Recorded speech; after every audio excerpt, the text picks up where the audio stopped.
네, K리그 다음 라운드를 예측해보는 시간이죠. 내 멋대로 프리뷰 시간입니다. K리그 클래식 팀이 12개의 팀이 주중에 경기를 치렀어요. 네. 그리고 또 이번 주말에 또 5라운드 경기를 치르게 되는데 아무래도 정신력이 좀 승부를 가리지 않을까요? 그 말은 지금 필요 없고 네. 일단 지난주 결과를 얘기를 해야죠. 저는 지금 그 말이 안 들어옵니다. 지금 정신력은 내가 필요해. 아니 진짜 송 의원 정신력이 아주 필요해 보여요. 2연패 계속 김 기자한테 졌는데 이번에도 제가 4경기 중에 3경기를 맞췄죠? 네. 그래서 저는 2경기 맞추고 있는데 네. 여러분 그걸 아셔야 돼요. 제가 첫 주에 몇 경기 맞췄죠? 한 경기 맞췄습니다. 네. 지금 2경기입니다. 뭐야. 계속 발전해 나가고 있습니다. 저를 지켜봐 주세요. 그러니까 다음 경기는 3경기입니다. 저는 그 지난 시즌까지만 하더라도 정말 못 맞췄어요. 맨날 졌거든요. 네, 네. 제가 한 명은 이깁니다. 2분은 이깁니다. 네. 그렇다면 본격적으로 두 분의 승패를 예상을 해볼 텐데요. 오늘도 모두 4경기가 준비가 되어 있습니다. 먼저 첫 번째 경기부터 만나보시죠.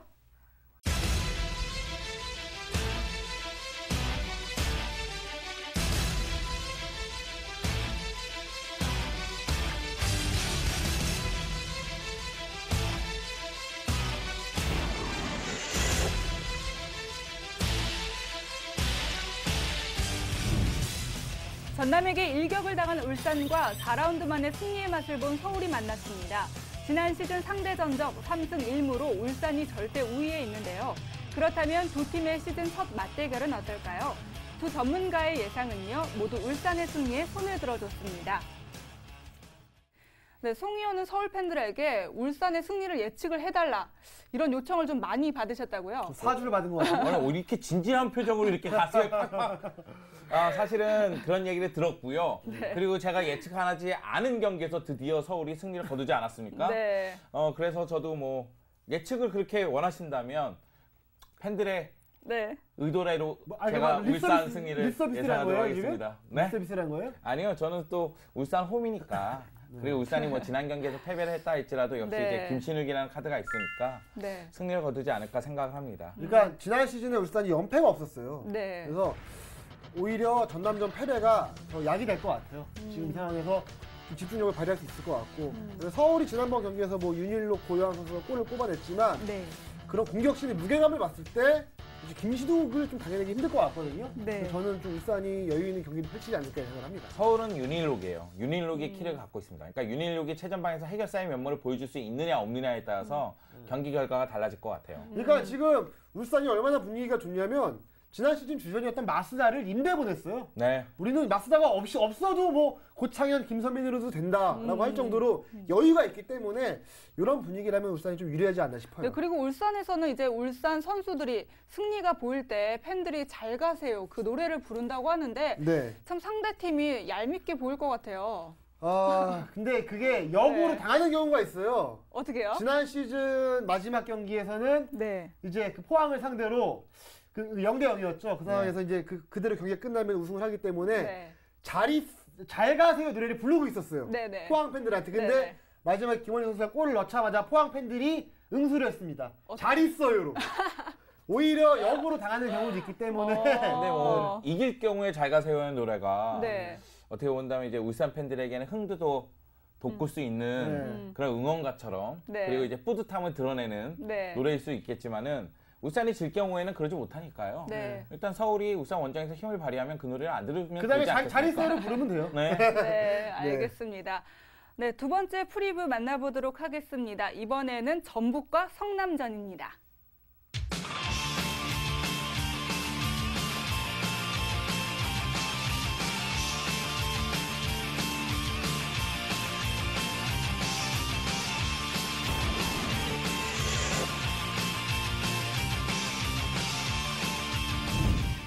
(2014) 시즌 1강이라는 예상 속에 3위 자리는 어색한 전북과 박종환 감독의 지도력이 힘을 발하고 있는 성남이 5라운드 맞대결을 펼칩니다.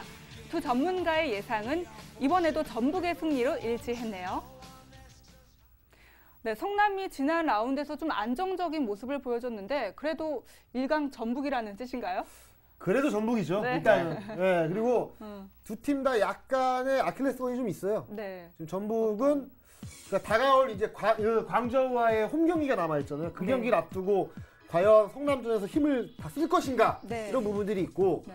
성남 같은 경우는 이제 그 포백 수비 라인의 그 왼쪽 수비를 좀 든든하게 책임졌던 곽혜성 선수가 부상을 당했어요. 그리고 김동석 선수가 최전방에서 골이 너무 안 터져요. 그러니까 전지훈련에서 허벅지 부상을 당했다고 해요. 네. 그다음에 이제 컨디션 조절에 조금 어려움을 겪고 있는 김동섭 선수를 보면 되겠고, 하지만 이제 김동섭 선수 밑에서 바우지비아 선수가 네. 워낙에 좋은 모습 보여주고 있으니까 공격 쪽에서 힘을 좀 어느 정도 발휘할 것 같습니다. 그러면 성남이 이기는 겁니다. 다만 네가 치고 나올 줄 알고 내가 바로 다만 그 전북의 전력이 위에 네. 있고, 그러니까 전북 같은 경우에도 최근 분위기가 안 좋으니까 일단 분위기 반전이 필요하거든요. 네. 그렇기 때문에 성남을 상대로 제 실력을 발휘할 가능성이 높다고 보면 되겠죠. 그러니까 제가 봤을 때 전북은 최근 2경기에서 네.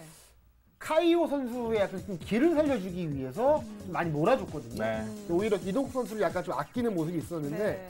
지난번 경기 졌잖아요. 제가 봤을 때 그러면은 성남전에서는 이동국 선수가 무조건 선발 나올 것 같아요. 그래서 그러면은 역시 공격력에 좀 더 무게감이 있는 전북이 유리한 경기를 펼치지 않을까 싶습니다. 예, 알겠습니다. 네, 오늘 세 번째로 짚어볼 경기는 최근에 너무 상반된 분위기를 갖고 있는 팀입니다. 화면으로 한번 만나보시죠.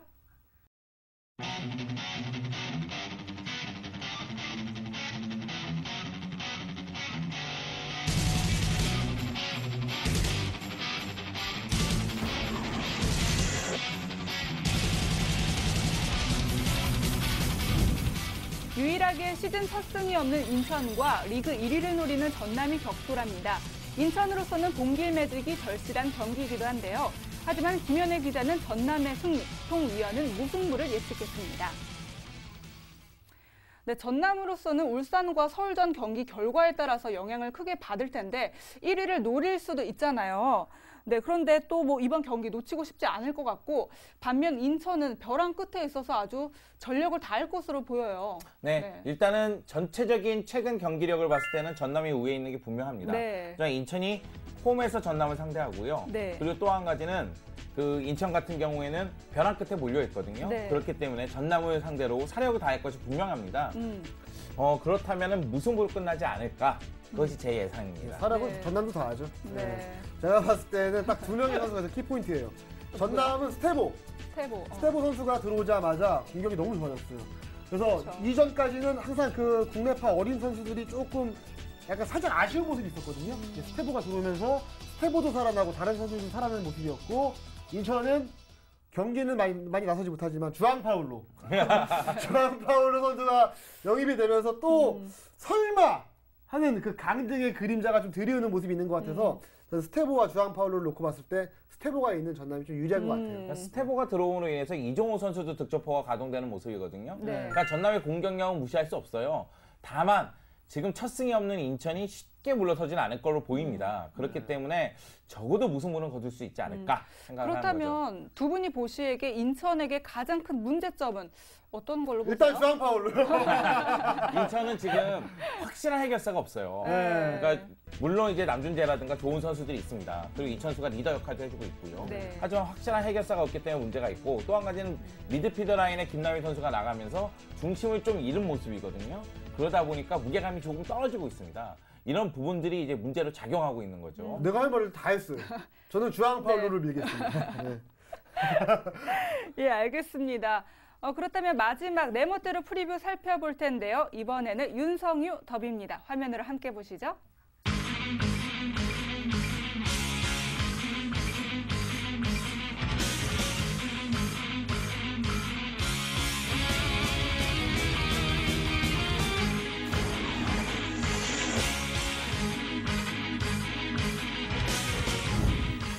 수원과 부산이 2014 시즌 들어 처음으로 격돌합니다. 최근 3경기에서 1무 2패로 부진한 수원이 과연 윤성유 감독의 부산을 잡고 리그에서의 활로를 찾을 수 있을까요?